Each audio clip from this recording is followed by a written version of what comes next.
Baik, untuk materi yang saya akan jelaskan terkait bagaimana pengukuran kinerja portofolio. Dua pertanyaan utama dalam pengukuran kinerja. Pertama, apakah kinerja portofolio memenuhi tujuan investasi? Yang kedua, bagaimana kinerja portofolio dibandingkan dengan benchmark. Ya, untuk pertama itu untuk portofolio memenuhi tujuan investasi, mengukur apakah return portofolio sesuai dengan target investasi yang telah ditetapkan. Terkait benchmark itu membandingkan kinerja portofolio dengan indeks pasar atau portofolio acuan untuk menilai performa relatif. Pengukuran kinerja tunggal. Pengukuran kinerja portofolio berdasarkan satu dimensi seperti return atau risiko. Metode ini memberikan gambaran cepat tentang performa investasi. Contohnya return absolut.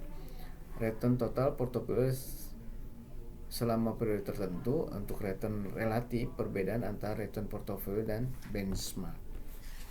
Pengukuran kinerja portofolio disesuaikan risiko. Untuk Sharpe ratio, mengukur excess return per unit risiko total itu atau dengan Sharpe ratio dengan rumus yang ditampilkan. Untuk Treynor ratio, mengukur excess return per unit risiko sistematis. Untuk Janssen alpha, yaitu mengukur return abnormal di atas yang diprediksikan oleh ini seperti yang ditampilkan dalam rumusnya. Nanti bisa dicoba diperhitung. Untuk aplikasi pengukuran kinerja portofolio, evaluasi strategi mengevaluasi keberhasilan strategi investasi yang diterapkan dalam pengelolaan portofolio.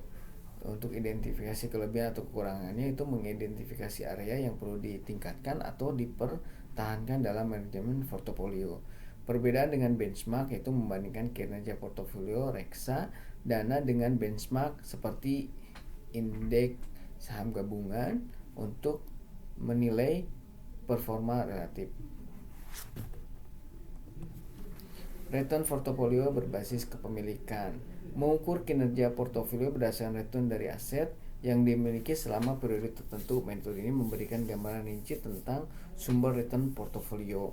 Komponen utamanya itu capital gain, keuntungan atau kerugian dari perubahan harga aset.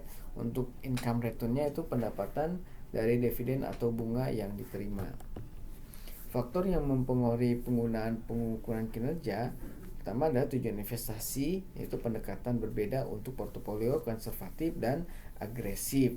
Untuk toleransi risiko, pengukuran kinerja yang relevan bergantung pada frekuensi risiko investor. Untuk kondisi pasar, fluktuasi pasar dapat mempengaruhi akurasi pengukuran kinerja.